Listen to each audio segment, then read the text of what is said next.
Біз қазір бір орындалмаған, орындалмайтын уәделердің бір заманында өмір сүріп жатқан секілдіміз. Алдағы апта хабарласамыз дейміз, бірақ алдағы қай апталардың бірінде екендігі сол күйі белгісіз болып қалады.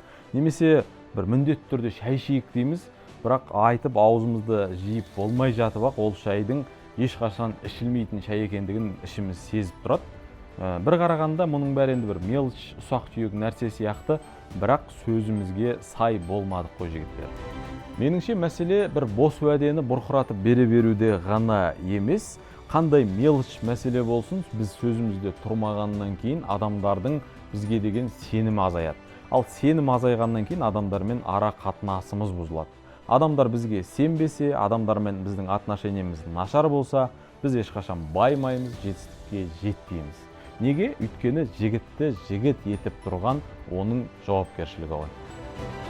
Жауапкершіліктен жұрдай жігітке ешкім етене жақын болғысы келмейді. Өмірдің өзі дәлелдеген бір факт бар, ол не десеңіз, успешный жігіттердің барлығының танысы көп, досы көп, контактісі көп. Бір бос, сылдыр сөз беруге ораза жариялап көрейікші жігіттер. Бір безобидный болсын уәде бермейік, берсек орындайық.